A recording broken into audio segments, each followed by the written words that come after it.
سبحان اللہ والحمدللہ الصلاۃ والسلام علی رسول اللہ۔ السلام علیکم ورحمۃ اللہ وبرکاتہ۔ آپ سب کا اور ہم سب کا اللہ سبحانہ تعالیٰ اس محفل میں آنا قبول کرے، ہمارے لیے اور آپ کے لیے مبارک کرے اور ہم سب کے لیے آسانی اور رحمتوں اور برکتوں کا باعث ہو انشاءاللہ تعالیٰ۔ سب سے پہلے تو ہم اپنی نیت جو ہے وہ خالص کر لیں کہ ہم صرف اور صرف اللہ تعالیٰ کی ذات کو راضی کرنے کے لیے، اس کا پیغام سننے اور اس کا پیغام پہنچانے اور اس کے کلام کو پڑھنے کے لیے یہاں پر اکٹھے ہوئے ہیں۔ ہمارا کسی انسان کو خوش کرنے یا انسان کو راضی کرنے کا کوئی مقصد نہیں ہے، بالکل۔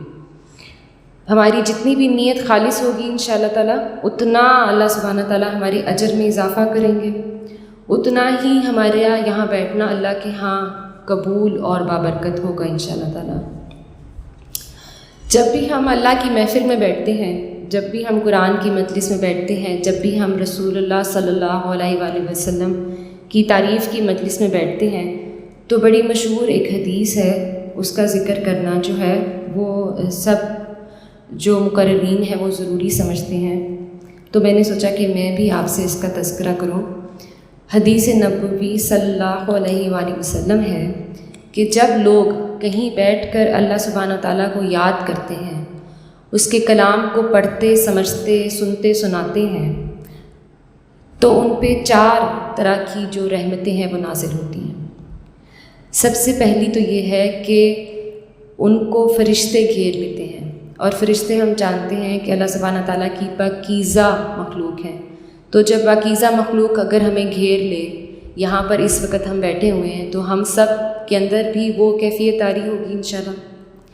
دوسری بات یہ ہے کہ رحمت ان کو ڈھانک لیتی ہے۔ اللہ کا پیغام سننے کے لیے جو بیٹھتے ہیں، اللہ کا کلام سمجھنے کے لیے جو بیٹھتے ہیں، ان پر غیبی رحمت ان کو ڈھانک لیتی ہے۔ تیسرا یہ کہ ان پر سکینت نازل ہوتی ہے۔ اور چوتھا اور سب سے ضروری اور سب سے افضل جو مقام ہے وہ یہ ہے کہ اللہ سبحانہ وتعالیٰ ان کا ذکر اپنی مجلس میں، اپنے عرش پر، اپنے مقربین میں ان کا ذکر فرماتے ہیں۔ تو ہم اس وقت اتنے خوش قسمت ہیں الحمدللہ کہ اس وقت کون ہے جو ہمارا ذکر کر رہا ہے؟ جیسے ہم اپنے اللہ کا ذکر کر رہے ہیں، اللہ سبحانہ وتعالیٰ بھی ہمارا ذکر کر رہا ہے انشاءاللہ۔ ہم مسلمان ہیں، ہم غیب پر ایمان رکھتے ہیں، تو اور جو بات اللہ نے کہہ دی ہے وہ حق ہے، وہ سچ ہے۔ جو بات اس کے نبی صلی اللہ علیہ وسلم نے کہہ دی ہے وہ حق ہے، وہ سچ ہے۔ تو اگر انہوں نے کہا ہے کہ اللہ ہمارا ذکر عرش پہ کر رہا ہے، تو ہم یہ قبول کریں، ہم اس کو محسوس کریں کہ بالکل اللہ ہمارا ذکر جو ہے انشاءاللہ تعالیٰ وہ عرش پہ کر رہا ہے انشاءاللہ تعالیٰ۔ اس سے بہترین بات جو ہے یا اس سے بہترین مقام وہ مسلمان کے لیے نہیں ہو سکتا۔ اللہ سبحانہ تعالیٰ کی کتاب کی ہم جتنی بھی بات کریں اتنی کم ہے، جتنا اس کو بیان کریں اتنا کم ہے، اور ہم جتنا اللہ کے قریب ہوتے ہیں اور اس کی کتاب کا، اس کے کلام کا اور اس کے نبی کا بیان کرتے ہیں، اتنا ہی شیطان مردود سے ہم دور ہوتے ہیں۔ اعوذ باللہ من الشیطان الرجیم۔ تو جو شخص ہم میں سے یہ چاہتا ہے کہ وہ اپنے دل کی اصلاح کرے، یا وہ اپنی اولاد کی اصلاح چاہتا ہے، یا وہ اپنے عزیز و اقارب میں کوئی اصلاح چاہتا ہے، تو اس کو یہ چاہیے کہ وہ قرآن کے باغوں میں اپنے آپ کو بھی بلائے، اپنے بچوں کو بھی بلائے اور اپنے پیاروں کو بھی بلائے۔ قرآن کے باغ ایسے باغ ہیں، ایسی محفلیں ہیں، ایسی مجلسیں ہیں جہاں قرآن سے محبت اختیار کرتے ہیں تو اللہ سے محبت ہوتی ہے۔ جہاں ہم قرآن کے کلام کو سمجھتے ہیں، اس کے ایک ایک لفظ کو، اس کے ترجمے کو، اس کی تشریح کو سمجھتے ہیں، تو ہم اللہ کی بات سن رہے ہوتے ہیں۔ اور قرآن کا موضوع تو ہے ہی انسان۔ ہمارے لیے یہ کتاب نازل ہوئی اور ہم نے بس اس کو یہ سمجھ لیا کہ ہمارا کام اس کو سنبھالنا ہے۔ اونچے سے اونچے شیلف کے اوپر، اونچے سے اونچی الماری کے اوپر 4 کپڑوں میں لپیٹ کے جو ہے نا وہ ہم قرآن شریف کو رکھ دیتے ہیں، اور ہم سمجھتے ہیں کہ یہ اس کا حق تھا۔ یا زیادہ سے زیادہ میری طرح کے لوگ جو ہیں وہ رمضان شریف میں ایک دورہ کر لیتے ہیں،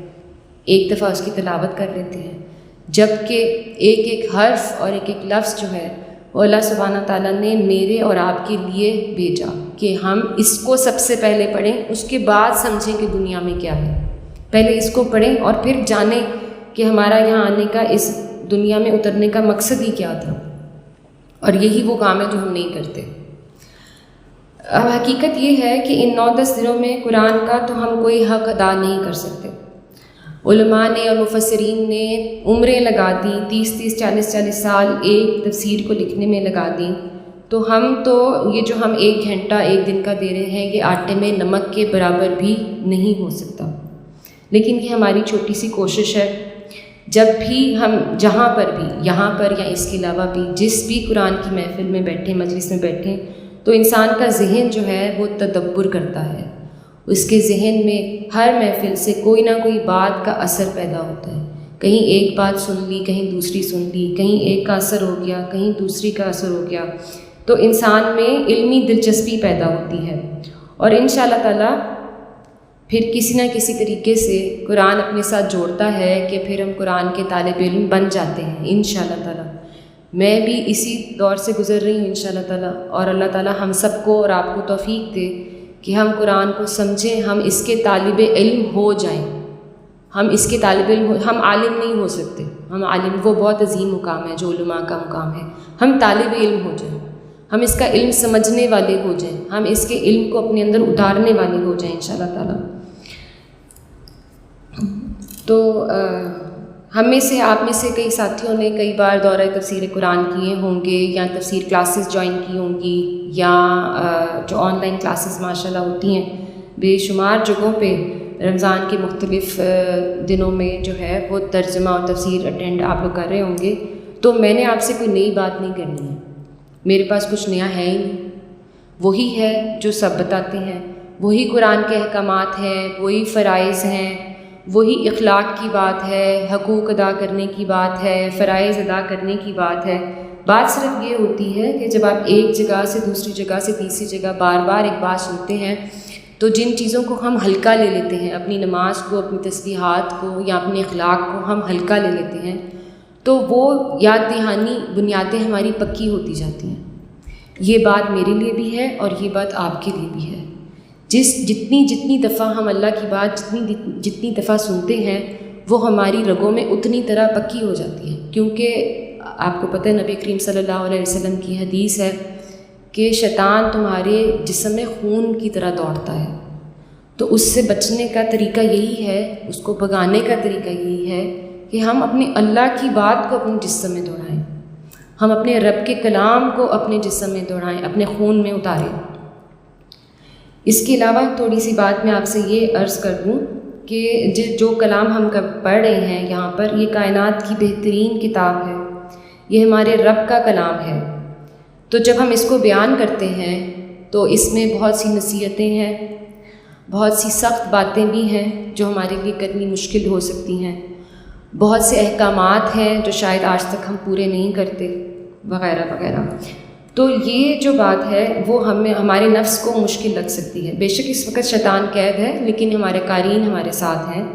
تو ہمارے نفس کو کوئی بات مشکل یا ناممکن یا سخت لگ سکتی ہے، یا گراں گزر سکتی ہے طبیعت پہ۔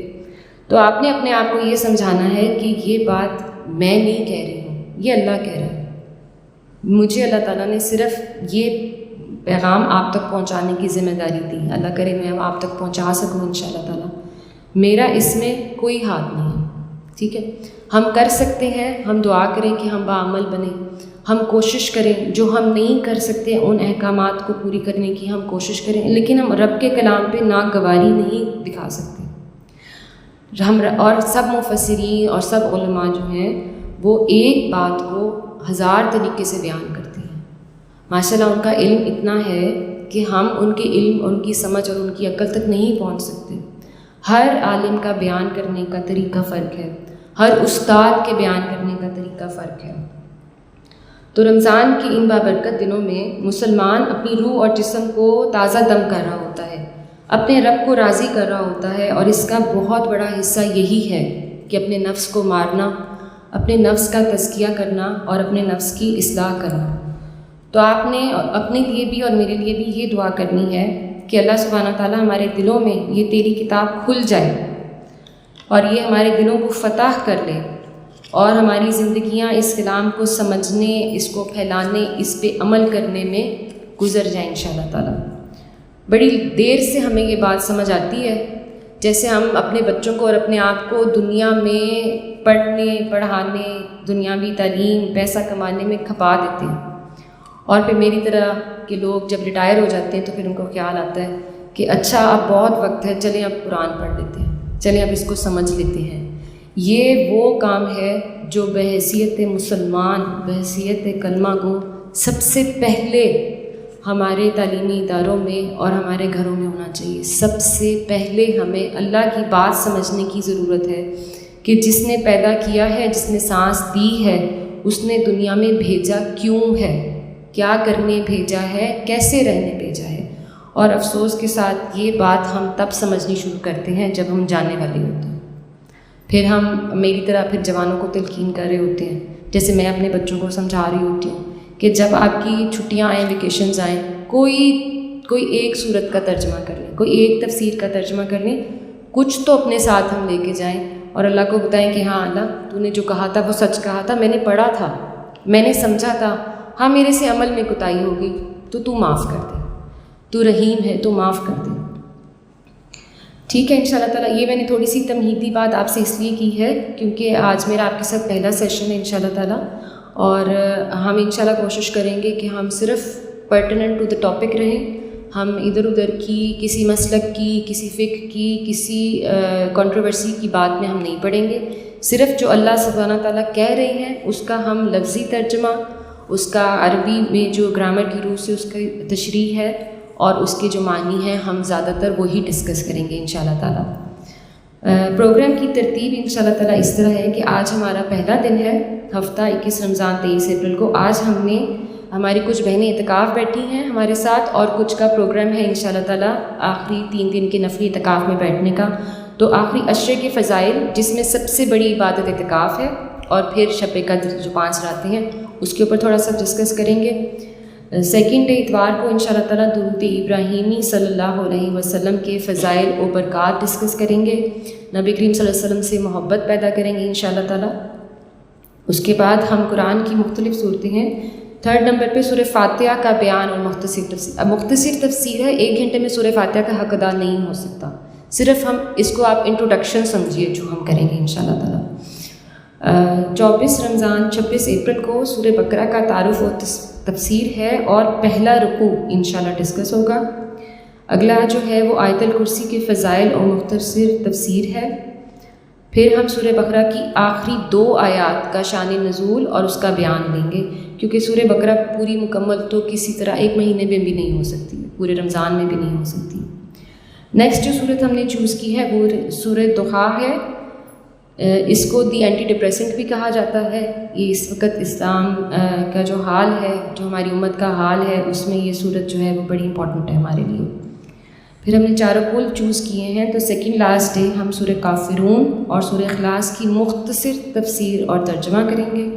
اور سب سے آخری دن انشاءاللہ تعالیٰ ہم معوذتین یعنی کہ سورہ فلق اور سورہ ناس کا فضائل و بیان جو ہیں وہ ڈسکس کریں گے انشاءاللہ تعالیٰ۔ اللہ تعالیٰ آپ کو اور مجھے صحت کے ساتھ توفیق دے کہ ہم اس پروگرام کو انشاءاللہ تعالیٰ مکمل کریں۔ آج کا ٹاپک جو ہے ہمارا وہ آخری عشرے کے فضائل، اس کی طرف آ جاتے ہیں۔ بسم اللہ الرحمن الرحیم، الحمدللہ رب العالمین، الصلاۃ والسلام علی رسولہ الکریم، رب اشرح لی صدری ویسر لی امری واحلل عقدۃ من لسانی یفقہوا قولی، رب زدنی علما۔ والعصر ان الانسان لفی خسر الا الذین آمنوا وعملوا الصالحات وتواصوا بالحق وتواصوا بالصبر۔ بسم اللہ الرحمن الرحیم۔ تو میری پیاری ساتھیوں، رمضان المبارک کے ہم نے 2 عشرے جو ہیں الحمدللہ عافیت کے ساتھ گزار دیے ہیں۔ پہلا جو عشرہ تھا ہمارا وہ رحمت کا عشرہ تھا، اور دوسرا جو عشرہ تھا ہمارا وہ مغفرت کا عشرہ تھا۔ الحمدللہ عافیت کے ساتھ یہ دونوں عشرے جو ہیں وہ ہمارے گزر گئے ہیں۔ اب جو عشرہ جس میں ہم داخل ہو گئے ہیں، جس کا یہ پہلا روزہ ہے 21واں روزہ، یہ جہنم سے آزادی کا عشرہ ہے۔ اب یہ وہ عشرہ ہے جس میں ہمارے رزلٹس بننے شروع ہو جاتے ہیں۔ یہ وہ عشرہ ہے جس میں ہم نے پہلے جو محنت کی ہے اس کو بوسٹ کرنے کی ضرورت ہے۔ ان دنوں میں ہم نے اپنی کوتاہیوں پہ فوکس نہیں کرنا ہے کہ میرے سے یہ نہیں ہوا، میرے سے سپارے ختم نہیں ہوئے، یا میں نے یہاں وقت ضائع کیا یا وہاں وقت ضائع کیا۔ اب ہم نے یہ دیکھنا ہے کہ اب یہ جا رہا ہے، یہ جو ہمارا قیمتی مہینہ ہے ہماری امت کا، جو سال میں ایک دفعہ آتا ہے، اللہ تعالیٰ ہم سب کو انشاءاللہ تعالیٰ اگلا رمضان بھی نصیب کرے، تو یہ جا رہا ہے۔ اب جاننے والا جو مہمان ہوتا ہے، اب یہ اس کی آؤ بھگت کرنے کا وقت ہے۔ اب یہ وہ وقت ہے کہ ہم اس کو ضائع نہ ہونے دیں، ہم اس کو ہاتھ سے جانے نہ دیں، اور بجائے اس کے کہ ہم اپنی دل کو مایوس کریں یا ہم دل کو میلا کریں کہ اللہ میں تو دنیا داری میں پڑا ہوا ہوں یا پڑی ہوئی ہوں، میں تو نوکری کے ہاتھوں مجبور ہوں، میرے بچے چھوٹے ہیں، میرے والدین بزرگ ہیں، میرے گھر میں ذمہ داریاں اتنی زیادہ ہیں، اور میں اللہ یہ بھی نہیں کر سکتی اور یہ بھی نہیں کر سکا۔ یہ سوچنے کی بجائے ہم یہ سوچیں کہ یا اللہ میں اپنے اس وقت کو، جو اب یہ وقت جا رہا ہے، جو تیرا اور میرا وقت ہے یہ مہینہ، میں اس کا بہترین استعمال کروں گا جتنی میری ہمت ہے، جتنی میری ہمت میں۔ صبح جو ہے عبادت ہم روزے کی کر رہے ہیں انشاءاللہ تعالیٰ، اور رات کی جو عبادت ہے وہ ابھی باقی ہے۔ رات کی جو عبادت ہے اس کا ہم جاب سے آ کے بھی ہم حق ادا کر سکتے ہیں، لیکن اللہ سبحانہ و تعالیٰ کو پتہ تھا کہ یہ امت جو ہے نا یہ کمزور ہے،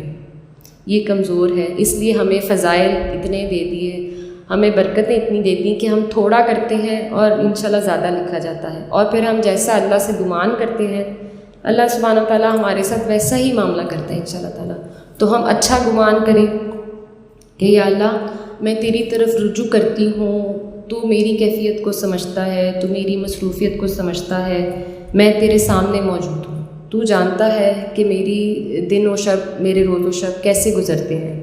لیکن یا اللہ تو ہمت دے، تو مجھے ہمت دے کہ میں دن کے روزے رکھ رہی ہوں، میں گھر والوں کی خدمت کر رہی ہوں، میں نوکری کر رہی ہوں، تو میں اپنے باقی جو اعمال ہیں وہ میں جس طرح بھی میں ممکن کوشش ہوتی ہے وہ میں باقی اوقات میں پوری کروں، یعنی ہم رات کو ضائع نہ کریں۔ جو میرا کہنے کا مقصد وہ یہ ہے کہ ہم رات کو ضائع نہ کریں۔ اب بات یہ ہے، افسوس کے ساتھ یہ کہنا پڑتا ہے کہ ہماری قوم جو ہے نا وہ آخری عشرے میں بازاروں کا رخ کر لیتی ہے۔ ہمارا جو کمال ہے نا وہ یہ ہے کہ ہم 2 عشرے کمزوری میں گزارتے ہیں، اور تیسرا عشرہ نا ہمیں عید کی جلدی پڑ جاتی ہے۔ جبکہ اگر ہم اپنے کیلنڈرز کو دیکھیں اور اگر ہم اپنے آپ کو تھوڑا سا آرگنائز کریں تو ہم سب کو پتہ ہے کہ اس سال رمضان 3 اپریل کو شروع ہونا تھا، انشاءاللہ 3 مئی کو عید ہے، گرمیوں کے کپڑے چاہیے ہمیں، ٹھیک ہے، بچوں کو کیا ضرورت ہے، ہم سب کو یہ معلوم ہے۔ اگلے سال بھی انشاءاللہ تعالیٰ اپنے ملک کے موسم کا ہم سب کو پتہ ہے، ہمیں معلوم ہے جی 24 مارچ 23 مارچ کو رمضان شروع ہو جائے گا انشاءاللہ، اور 23 اپریل کو عید ہے۔ تو کیوں ہم اپنے شوہروں بھائیوں کو لے کے بجائے کہ ان کو تراویح پڑھنے دیں اور ان کو مساجد میں اس وقت یہ جو آخری دن ہیں ان میں محنت کرنے دیں کہ وہ دفتر سے تھکے آتے ہیں، یا ہم اپنے کچن سے تھکے شام کو بھاگتے ہیں بازاروں میں، ہم اپنے آپ کو نا آرگنائز نہیں کرتے۔ یہ ہماری امت کا اور بحیثیت پاکستانی قوم ہمارا یہ مسئلہ ہے کہ ہم اپنے آپ کو، اگر ہم اس وقت کو اچھا یوٹیلائز کر لیں، ہمیں پتہ ہے ہم شعبان میں کر لیں اپنے کام، اپنی صفائیاں، اپنی گروسریز، اپنی شاپنگ بازاروں میں پھرنے کی بجائے ہم پہلے کر لیں، کیا فرق پڑ جائے گا؟ 1 مہینے میں کیا بدل جائے گا؟ کیا نیا آ جائے گا جو ہمیں نہیں ملے گا؟ لیکن یہ وقت ہمارا قیمتی وقت ہے، یہ راتیں ہماری بہت قیمتی ہیں۔ ایک بزرگ جو ہے ان کا بیان ہم سن رہے تھے،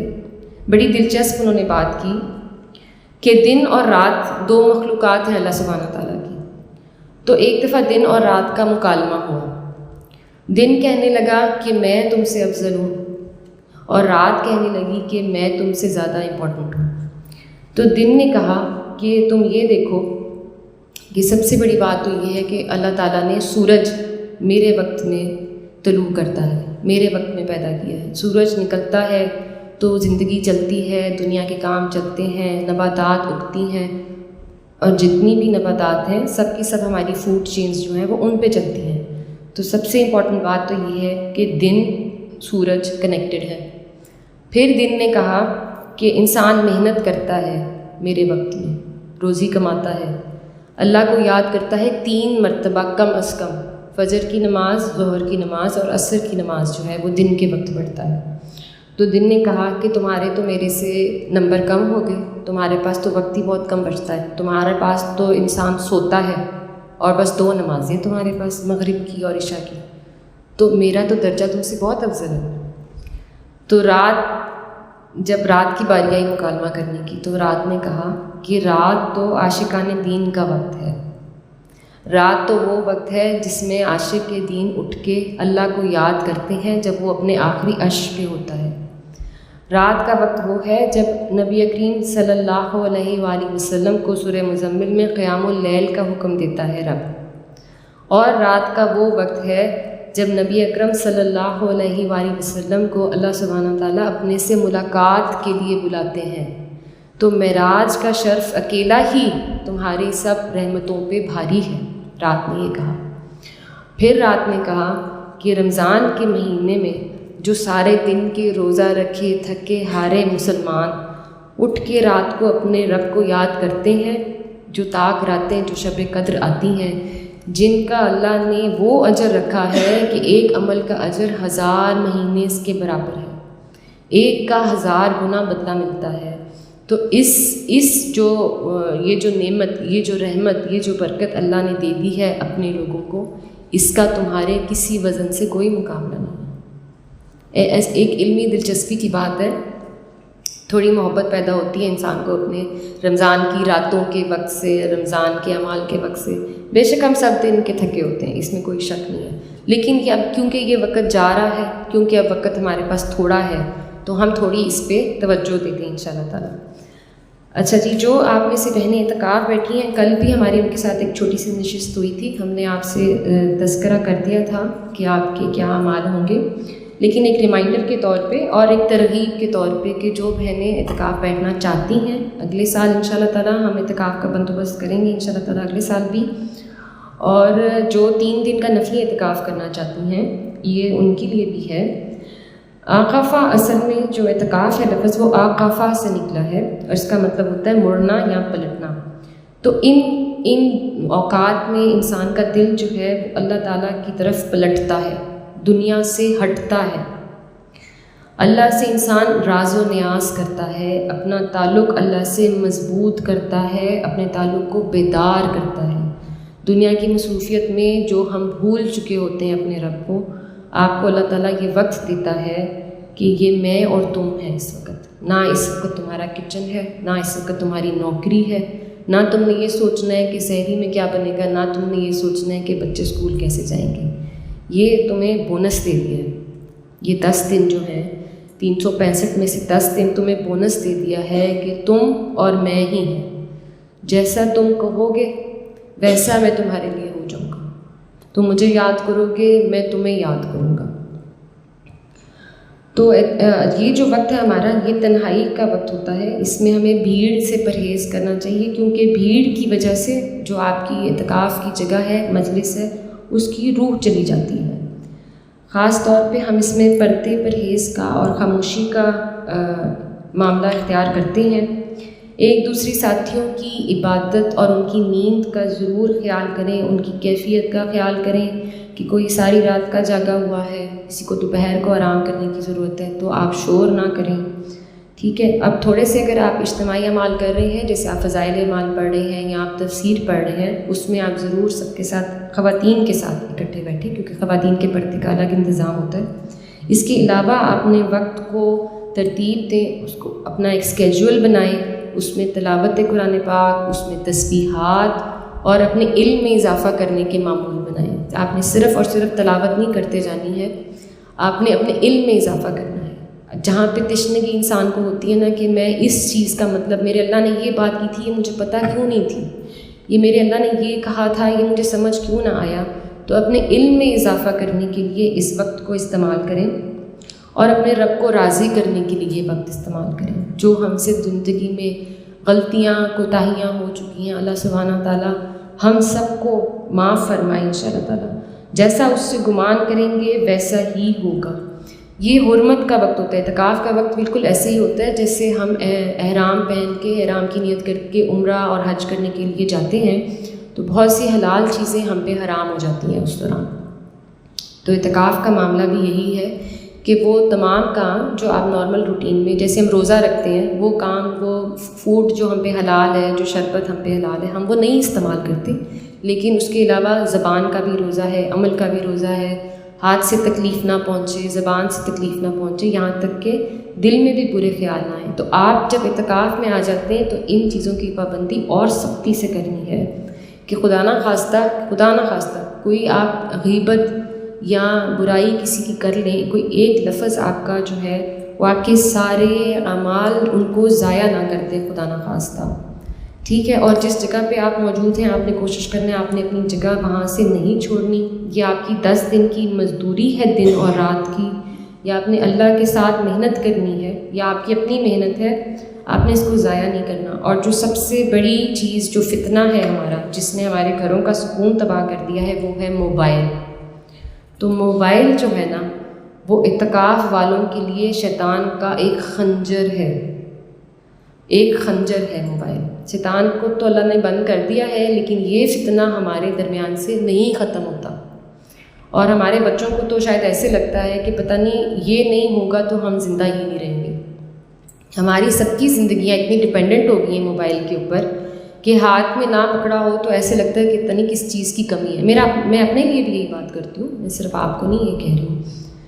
تو موبائل سے پرہیز کریں، سوئچ آف رکھیں، اگر نہیں ہے تو آپ کے لیے بلیسنگ ہے، اگر نہیں ہے آپ کے پاس۔ ایک انگلش کا مقولہ ہے کہ نو نیوز از گڈ نیوز۔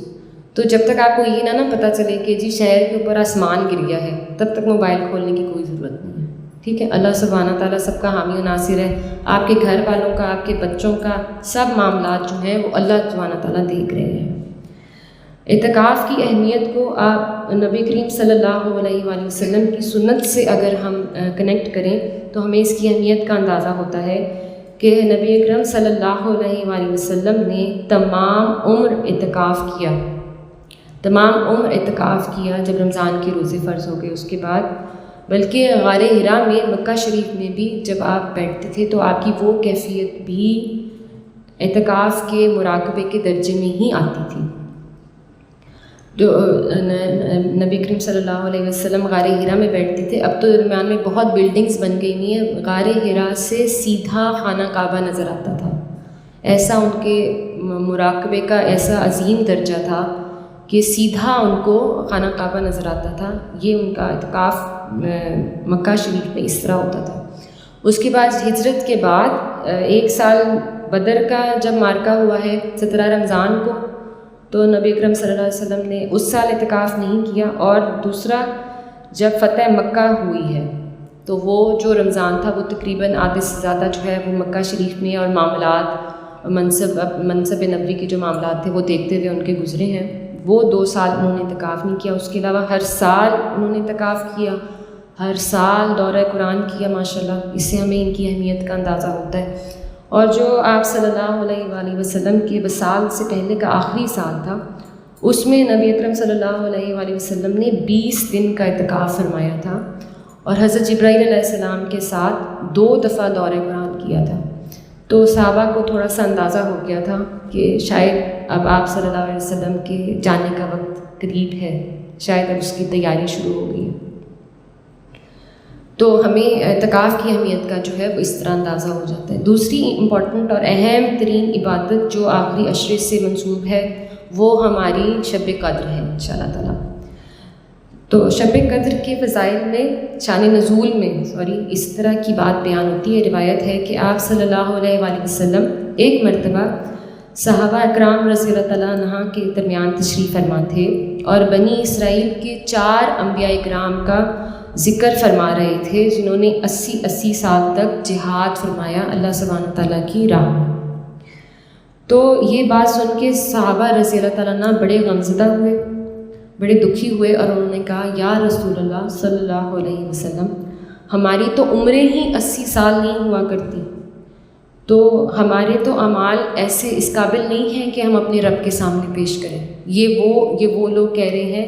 جن کو مقربین اور سابقون الاولون کا عشرہ مبشرہ کا درجہ اللہ سبحانہ تعالیٰ دے چکے ہیں، یہ وہ کہہ رہے ہیں۔ یہ ان کی مہربانی تھی کہ انہوں نے آپ صلی اللہ علیہ وسلم سے یہ گزارش کی، اور ہمارے لیے یہ رحمت ہو گئی۔ ہم تو وہ جہاد کر ہی نہیں سکتے جو صحابہ نے کیا ہے، ہم تو وہ منزلیں پوری کر ہی نہیں سکتے جو صحابہ نے کی ہے۔ تو اس موقع پہ اللہ رب العزت نے اسی وقت سورہ قدر کی آیات نازل فرمائیں، اِنَّا أَنزَلْنَاهُ فِي لَيْلَةِ الْقَدْرِ۔ اس وقت یہ آیات نازل ہوئی تھیں کہ یہ میں تمہیں قدر والی رات دے رہا ہوں جو 1000 مہینے سے بہتر ہے، اور 1000 مہینے جو ہیں وہ تقریباً 83 یا کچھ اس طرح سال بنتے ہیں اگر ہم اس کا حساب لگائیں تو۔ یہ اتنی فضیلت والی رات ہے شب قدر کہ اس کے لفظ کی قدر کے اللہ سبحانہ تعالیٰ نے جس طرح اس کو استعمال کیا ہے اس صورت میں، اس کی 3 زاویے ہیں۔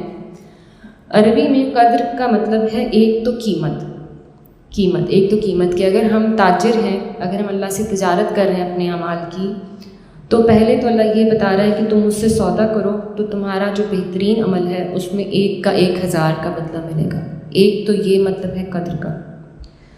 دوسرا مطلب یہ ہے تنگ پڑ جانا، قدر کا مطلب ہے تنگ پڑ جانا۔ تو اتنے فرشتے، رحمتوں کے اتنے فرشتے اس رات اترتے ہیں اللہ سبحانہ تعالیٰ کی طرف سے، عرش سے اتنے اترتے ہیں کہ زمین تنگ ہو جاتی ہے۔ یہ اس کی برکت ہے رات کی۔ اور تیسرا مطلب قدر کا یہ ہے مقدار، کوانٹٹی۔ یہ جو رات ہے فجر کی اذان تک اتنا لمبا وقت دے دیا کہ اتنی لمبی رات ہے، مغرب کی نماز سے شروع ہو رہی ہے، کوئی نہ کوئی وقت تو ہمیں مل جائے گا، کوئی نہ کوئی عمل اس اتنے گھنٹوں میں 10-12 گھنٹوں میں اللہ کے ہاں مقبول ہو جائے گا۔ تو ہماری جو مقدار ہے وہ بڑھا دی اللہ تعالیٰ نے، اس امت پہ خاص کرم، خاص مہربانی فرمائی۔ ورنہ اس وقت جس طرح ہماری زندگیاں مصروف ہیں، ہم کسی طرح بھی اپنی عبادات کا حق ادا نہیں کر سکتے۔ شب قدر جو ہے وہ اصل میں 5 راتوں پہ گھومتی ہے، 21، 23، 25، 27 اور 29۔ عمومی طور پہ پاکستان، ہندوستان، بر صغیر میں رواج ہو گیا ہوا ہے کہ صرف 27 رمضان کو ہی شب قدر منائی جاتی ہے یا اس کی محفل منعقد کی جاتی ہے وغیرہ وغیرہ، لیکن جو فرمان ہے وہ یہی ہے کہ 5 راتوں میں اس کو تلاش کرنے کی ضرورت ہے۔ تو ہمیں اپنی جو محنت ہے اس کو ذرا وسیع کرنے کی ضرورت ہے۔ ہم اپنے وقت کی ناقدری نہ کریں کہ ہم صرف یہ بھی کام، ہم یہ تلاوت بھی 27 کو کر لیں گے، آج ہم ذرا بازار سے ہوئیں، ہم آج ذرا افطاری سے ہوئیں، ہم یہ کام بھی 27 کو کر لیں گے، اور آپ اس دوران 21، 23، 25، 29 4 راتیں جو ہیں اپنی وہ ضائع کر دیں۔ بڑی انٹرسٹنگ بات یہ ہے کہ کیونکہ چاند دکھانے کے حوالے سے امت مسلمہ میں کچھ سالوں سے تضاد پیدا ہو رہا تھا، تو امام کعبہ رحمۃ اللہ علیہ نے ایک نصیحت فرمائی چند سال پہلے، اور الحمدللہ وہ مختلف سوشل میڈیا کے ذرائع کے ذریعے جو ہے وہ سب تک پہنچی ہے۔ انہوں نے یہ فرمایا ہے کہ آپ تمام مسلمان تمام جو 10 دن ہیں اس پورے عشرے کو وہی اہمیت دیں جو آپ 1 تاک رات کو دیتے ہیں۔ اب ایسے تو ممکن نہیں ہے کہ ہم 10 کے 10 دن جو ہے وہ مکمل کنسسٹنسی کے ساتھ، مکمل جذبے کے ساتھ جو ہے وہ ہم جاری و ساری رہیں، انسان میں ایسا جو طبیعت مزاج ہے نہیں۔ تو انہوں نے یہ کہا کہ آپ ایسا کریں کہ آپ ہر روز اپنی کرنسی کے حساب سے 10 روپے، 100 روپے ہر روز صدقہ کر دیں، ہر روز صدقہ کر دیں۔ تو 10 میں سے کوئی ایک دن تو شب قدر ہے نا انشاءاللہ، تو آپ کا وہ صدقہ 1000 مہینوں کی عبادت میں لکھا جائے گا۔ پھر کم از کم 2 نوافل ادا کریں ہر 10 دن، ہر 10 راتیں آپ کم از کم، یہ منیمم وہ بتا رہے ہیں، یہ منیمم بتا رہے ہیں کہ آپ 2 نوافل ادا کریں، آپ کے 1000 مہینے کی عبادت لکھی جائے گی۔ کم از کم 1 صفحہ قرآن شریف کا تلاوت فرما لیں، یا چلے سورہ اخلاص 3 مرتبہ پڑھ لیں، تو آپ کی 1000 مہینے کی عبادت لکھی جائے گی۔ یہ انہوں نے ایک نیوٹرل بیان اس لیے دے دیا کہ جن کو یہ شک تھا کہ ہماری 21ویں رات جو ہے وہ حرم شریف کی 21ویں رات سے میچ کرتی ہے یا نہیں کرتی، یا ہم میں سے کوئی لوگ جو ہیں وہ سفر میں ہوتے ہیں، بہت سے لوگ ماشاءاللہ ٹریول کر رہے ہوتے ہیں ان دنوں میں حرم شریف کی طرف، تو ہم اپنے ملک کے حساب سے عبادت کریں۔ تو یہ انہوں نے ایک نیوٹرل طریقہ دے دیا، اور یہ بڑا اچھا اور آسان طریقہ، یہ چیز ہم اپنی اولادوں کو سمجھائیں نا تو انہیں دین آسان لگتا ہے۔ ہم نے اور ہمارے بزرگوں نے نا دین کو مشکل بنا دیا ہے کہ یہ بھی نہیں کرنا، یہ بھی نہیں کرنا، یہ کرو گے تو گناہ ہو جائے گا، یہ کرو گے تو ثواب ملے گا۔ بس ثواب اور گناہ کی گنتی میں ہم پڑے رہے ہیں، ٹھیک ہے، اور اللہ سے محبت والا ناطہ جوڑنے کے ہم مقام پہ پہنچے ہی نہیں۔ تو کم از کم اپنے بچوں کو یہ سمجھا سکیں کہ الدین یسرن، دین آسان ہے، جو تمہاری مزاج اور طبیعت میں آسانی پیدا کرتا ہے، جو تمہارے رب سے محبت کرنے کے لیے بنا ہے۔ رب کا جو ہے ناراضگی اور رب کی طرف سے گناہ کے لیے نہیں یہ احکاماتوں پہ بھیجے گے کہ وہ تو صرف جو ہے وہ سزا ہی دے گا۔ شب قدر کی جب حقیقت بتائی گئی صحابہ اکرام کو، تو ایک مرتبہ ایک روایت آتی ہے کہ ایک مرتبہ آپ صلی اللہ علیہ وآلہ وسلم کو اللہ سبحانہ وتعالیٰ نے شب قدر کا خاص دن، خاص جو رات تھی وہ بتا دی تھی۔ یہ روایات آتی ہیں کہ ایک مرتبہ اللہ رب العزت نے یہ بتا دی تھی کہ آپ جا کے صحابہ اکرام کو یہ بتا دیں، اور نبی اکرم صلی اللہ علیہ وآلہ وسلم اپنے صحابہ کو یہ بتانے کے لیے تشریف لا ہی رہے تھے۔ لیکن آگے جو ہوتا ہے نا اس میں اللہ کی حکمت ہے۔ جو آگے یہ ہوا کہ انہوں نے باہر نکل کے دیکھا کہ دو مسلمان آپس میں لڑ رہے تھے۔ ان کے لڑنے کی وجہ سے نبی اکرم صلی اللہ علیہ وآلہ وسلم اتنے ڈسٹرب ہوئے، اتنے وہ پریشان ہوئے، انہوں نے فرمایا کہ میں اتنا رنجیدہ ہوا کہ اللہ نے مجھے وہ عدد بھلا دیا، مجھے وہ رات بھلا دی کہ وہ کون سی رات ہے۔ وہ تو بہت غمگین ہوئے، بے شک وہ تو چاہتے تھے کہ اپنی امت کا فائدہ ہو جائے، اور صحابہ اکرام رضی اللہ تعالیٰ عنہ کو بھی بہت افسوس ہوا کہ ہم میں سے دو لڑ رہے تھے اور اس کی وجہ سے جو ہے وہ ہم محروم ہو گئے۔ تو پھر نبی کریم صلی اللہ علیہ وسلم نے فرمایا کہ اب تم اس کو آخری عشرے کی تاک راتوں میں تلاش کرو۔ اللہ سبحانہ تعالیٰ کی حکمت یہ دیکھیں کہ اگر ہمیں معلوم ہوتا کہ 25ویں رات شب قدر ہے، اور اگر اس وقت آپ اپنے ملک پاکستان کا حال دیکھ لیں، اگر اس وقت شادی کی یا نکاح کی کوئی محفل ہوتی اور وہاں پہ گانے بج رہے ہوتے اور وہاں پہ رقص ہو رہے ہوتے، ٹھیک ہے، یہاں افطار پارٹیاں چل رہی ہوتی، ٹھیک ہے، یہاں آپ کے بچے جو ہیں وہ سحریاں کرنے کے لیے اپنے دوستوں کے ساتھ ساری رات سمیت میرے بچوں کے وہ ریسٹورنٹس میں بیٹھے رہتے، تو وہ تاک رات دانستہ جان بوجھ کر اللہ کے حکم کی نافرمانی کرتے ہوئے ہم گنواتے، تو وہ جو ایک ابھی ہم گمان کی کیفیت میں ہے نا کہ مل جائے گی، 5 میں سے ایک دن محنت کریں گے مل جائے گی، تو اس صورت میں تو شاید ہم پر اللہ تعالیٰ لعنت بھیج دیتے کہ ان کو یہ بتایا گیا 5 نمازیں ہم سے وقت پہ ادا نہیں ہوتی ہیں، تو 365 میں سے ایک رات اللہ سبحانہ تعالیٰ بتا دیتے اور ہم وہ بھی ضائع کر دیتے، تو پھر سوچیں کہ ہماری امت پہ جو عذاب آ رہے ہیں وہ کم تھے، پھر اور آنے تھے۔ اسی حوالے سے میں تھوڑی سی بات آپ سے یہ کروں کہ بڑے دکھ اور تکلیف کی بات ہے کہ ہمارے ملک پاکستان کا اس رمضان میں جتنا بھی آپ کہہ لیں کہ تماشا بنا ہے اور جتنے افسوسناک حالات پیدا ہوئے ہیں ہمارے ملک میں، پوری مسلم امت جو ہے وہ اس وقت نیوز میں دیکھتی ہے، ہر روز ہمارے ملک میں جمعہ ہوتا ہے۔ جو ہمارے ساتھ رمضان مبارک شروع ہوا ہے، اور جو ہماری سیاست میں اور ہمارے ملک کی حکومت میں جو یہ پیچ و تاب آئے ہیں اور جو یہ مد و جزر آئے ہیں، میں تو اس کو یہ کہوں گی کہ یہ ہماری قوم پر عذاب ہے۔ عذاب کی مختلف صورتیں آتی ہیں نا، بس اللہ تعالیٰ نے نبی کریم صلی اللہ علیہ وسلم سے وعدہ فرمایا تھا کہ میں اس امت کو ختم نہیں کر دوں گا، جیسے پچھلی امتیں صفائے ہستی سے مٹ گئی تھیں، وہ عذاب ان پہ نہیں آئے گا، لیکن یہ عذاب ہے۔ کیا یہ جو ہمارے سیاستدان ہیں یہ مار رہے ہیں، پیٹ رہے ہیں ایک دوسرے کو صبح کے وقت اسمبلیوں میں روزے کی حالت میں، ان کے روزے نہیں ہیں؟ کیا پیغام دے رہے ہیں؟ یہ جو ٹی وی پہ میڈیا پہ چل رہا ہے، یہ تمام مسلم ممالک جو دیکھتے ہیں تو کئی تو سوال اٹھاتے ہیں کہ کیا اب یہ حکومت مسلمان حکومت رہ بھی گئی ہے کہ نہیں؟ اتنا فتنہ اور اتنا انتشار اس سال رمضان میں پیدا ہوا ہے، ہر گھر کا میں کہتی ہوں سکون خراب ہوا ہے۔ ہمارے گھر میں ٹی وی نہیں لگتا رمضان میں، ہمارے گھر میں بھی اس دفعہ ٹی وی لگا ہے۔ جس دن یہ حکومت کا یہ ووٹس تھے عدم اعتماد کے، کبھی ایک جلسہ ہوتا ہے اس کی تشہیر شروع ہو جاتی ہے، کبھی دوسرے گالیاں دیتے ہیں اس کی تشہیر شروع ہو جاتی ہے، ان کا بھی روزہ خراب، ہمارا سننے والوں کا بھی روزہ خراب۔ ہم بھی غیبت میں شامل، سن تو رہے ہیں نا غیبت، ایک سیاستدان دوسرے سیاستدان کی تعریف تو نہیں کر رہا، غیبت کر رہا ہے۔ اور کیا کوئی دشمن ملک جو ہے وہ پاکستان کو توڑتا، جو انہوں نے خود اپنے ہاتھوں سے پاکستان کے 2 حصے کر دیے۔ 50% آبادی جو ہے وہ ایک انسان کو سپورٹ کر رہی ہے دیوانوں کی طرح، اور 50% آبادی جو ہے وہ دیوانوں کی طرح ایک انسان کو سپورٹ کر رہی ہے۔ اور جتنی یہ مجلسیں اور یہ جو جلسے ہو رہے ہیں، کیا یہاں پہ نماز قرآن اللہ کی بات ہو رہی ہے؟ آئی ڈاؤٹ اٹ کہ ان میں سے کسی نے مغربی عائشہ بھی پڑھی ہوگی۔ تو یہ یعنی کہ یہ میں کہنے کا مطلب یہ ہے کہ افسوس اور المیہ کا مقام ہے، ہماری اللہ سے دوری کا یہ عالم آ گیا ہے، ہماری اللہ سے دوری کا یہ عالم آ گیا ہے کہ سب سے قیمتی مہینہ ہے، سب سے قیمتی راتیں ہیں، سب سے قیمتی وقت تھا ہمارا یہ، اور ہم سب نے تھوڑا یا زیادہ کسی نہ کسی طرح جو ہے وہ اس میں حصہ لیا ہے، کم از کم سننے میں تو لیا ہی ہے نا حصہ، تو کسی کی برائی سننا غیبت سننے میں شمار ہو جاتا ہے۔ اللہ سبحانہ تعالیٰ ہم سب پہ رحم کرے اور ہمیں معاف کرے۔ جو ہمارے ملک کے ساتھ اس دفعہ یہ معاملہ ہوا ہے، یہ بہت ہی تکلیف دہ اور پریشان کن معاملہ ہے۔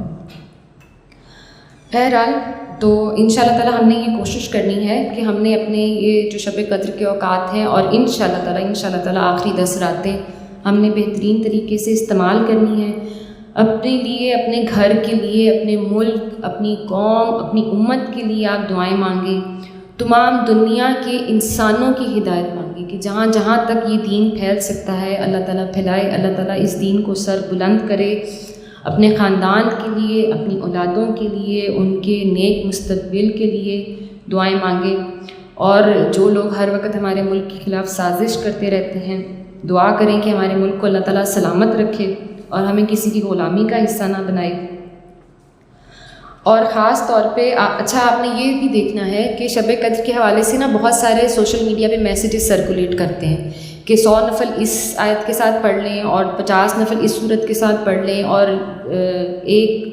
کسی ایک امام کے پیچھے ہو کے کھڑے ہو کے 50 نفل یوں پڑھ لیں، 100 یوں پڑھ لیں۔ تو جو سنت ہے نا اس سے یہ عبادات ثابت نہیں ہے، ٹھیک ہے۔ جو شب قدر کی عبادت ہے نا زیادہ تر تنہائی کی عبادت ہے، جیسے اعتکاف کی عبادت ہے۔ اپنے نفل پڑھیں، ٹھیک ہے، اپنے اللہ کو راضی کریں، تنہائی میں روئیں، اپنے رب کے آگے روئیں۔ ضرور آپ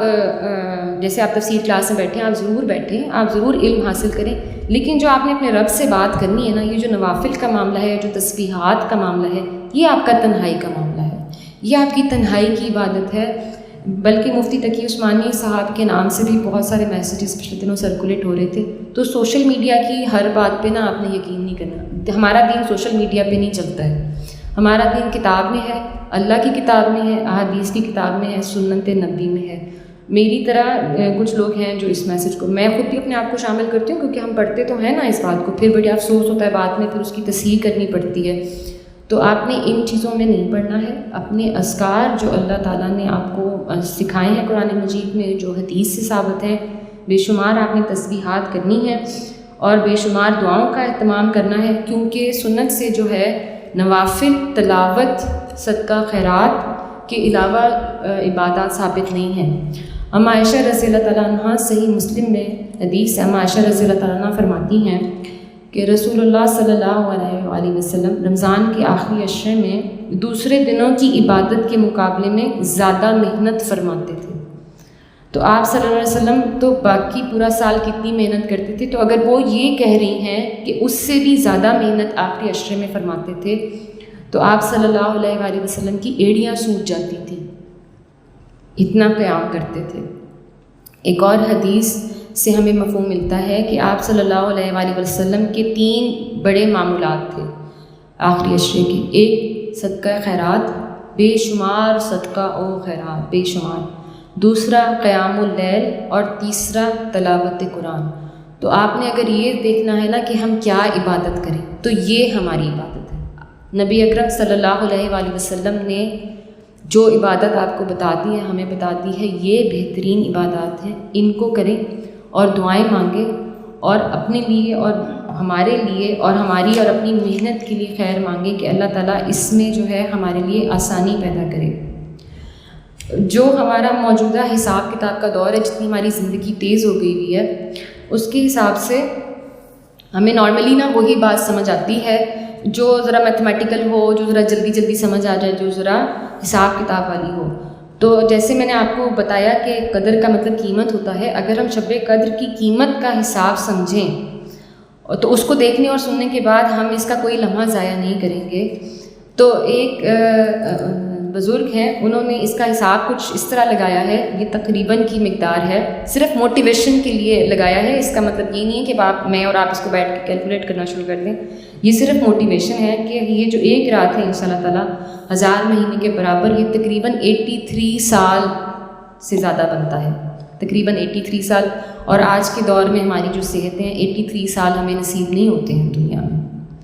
تقریباً 1 گھنٹہ جو ہے، 1 گھنٹہ جو آپ تلاوت میں یا نوافل میں لگاتے ہیں، وہ تقریباً 10 سال سے زیادہ کی محنت ہے۔ 1 گھنٹہ، اس رات کا 1 گھنٹہ، اس کا جو 1 منٹ ہے جو آپ کوئی تسبیح کرتے ہیں یا کوئی درود پڑھتے ہیں وہ تقریباً 60 دن کے برابر ہے، تقریباً 60 دن کے برابر ہے اس کا صرف 1 منٹ، اور جو اس کا 1 سیکنڈ ہے وہ 23 گھنٹے کے برابر ہے، 1 سیکنڈ۔ تو جب میں اور آپ اگلی دفعہ اپنا موبائل چیک کریں یا ٹی وی پہ نیوز چیک کریں یا یہ دیکھیں کہ جی باہر کون سی چیز، میرے کپڑے باہر دھلے پڑے رہ گئے تھے، یا فلانا کام رہ گیا تھا، یا یہ چیز رہ گئی تھی، یا وہ ایک بچے کا جوتا بازار سے لانے والا رہ گیا تھا، تو ان سیکنڈوں کی قیمت لگا لیں۔ مغرب کے بعد سے لے کے فجر کی اذان تک 1 سیکنڈ کی مزدوری آپ نے اللہ تعالیٰ سے لینی ہے۔ وہ بادشاہ ہے، اس کا دربار اب کھل گیا ہے۔ یہ 10 دن جو ہے وہ اس کا دربار کھل گیا ہے، اور وہ کہتا ہے کہ کون ہے لینے والا، اور ہم ہیں مفلس مزدور، اور ہم نے اپنی کمائی لینی ہے۔ وہ کہہ رہا ہے کہ میں بانٹ رہا ہوں، تم آ کے لو۔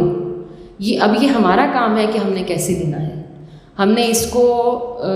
دنیا داری میں خرچ کرنا ہے، ہم نے اس کو افطاریوں میں خرچ کرنا ہے، ہم نے اس کو بازاروں میں خرچ کرنا ہے، یا ہم نے رب سے کچھ لے کے اٹھنا ہے۔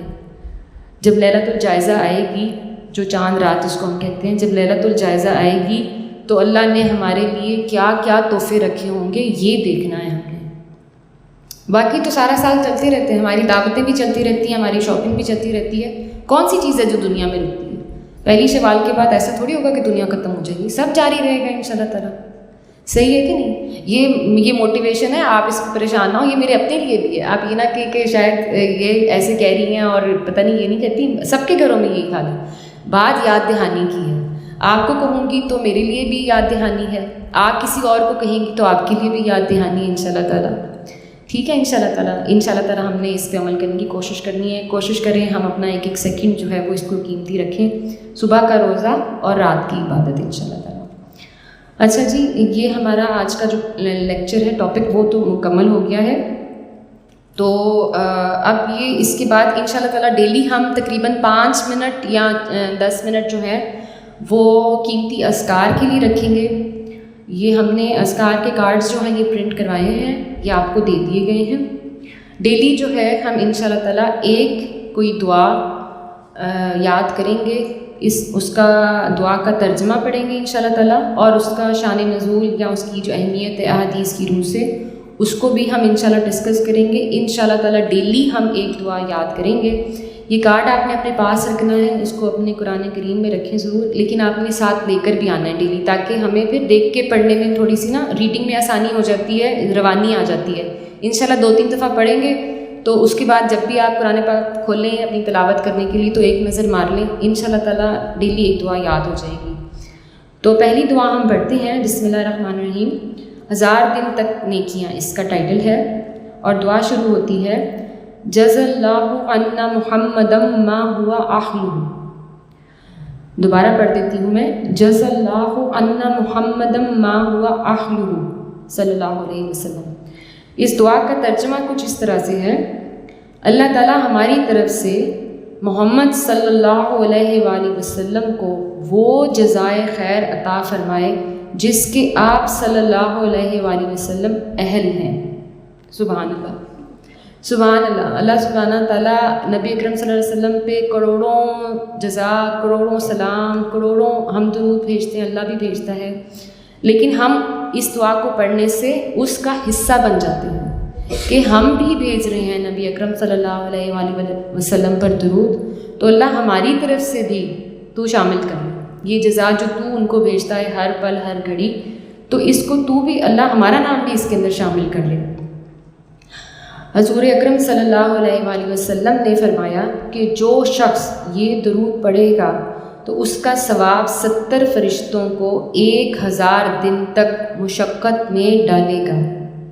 یعنی 70 فرشتے بڑی مشکل سے اس کا ثواب 1000 دن میں لکھ پائیں گے۔ یہ طبرانی الکبیر الاوسط کی روایت ہے۔ تو نبی اکرم صلی اللہ علیہ وآلہ وسلم خود فرما رہے ہیں، ٹھیک ہے نا، تو پھر ہم پیچھے کیوں رہ جائیں، ہم کیوں نہ اس کا حصہ بنیں انشاءاللہ تعالیٰ۔ ٹھیک ہے، تو میں اور آپ کوشش کریں گے کہ اس دعا کو انشاءاللہ تعالیٰ ہم یاد کر لیں۔ اس کے ساتھ ہی ہم آج کا جو یہ مجلس ہے، آج کی محفل ہے، اس کو ختم کرتے ہیں۔ مجلس سے اٹھنے کی دعا پڑھ لیتے ہیں۔ سبحانک اللہم و بحمدک نشهد أن لا إله إلا أنت نستغفرك ونتوب إليك سبحان ربك رب العزة عما يصفون وسلام على المرسلين والحمد لله رب العالمين.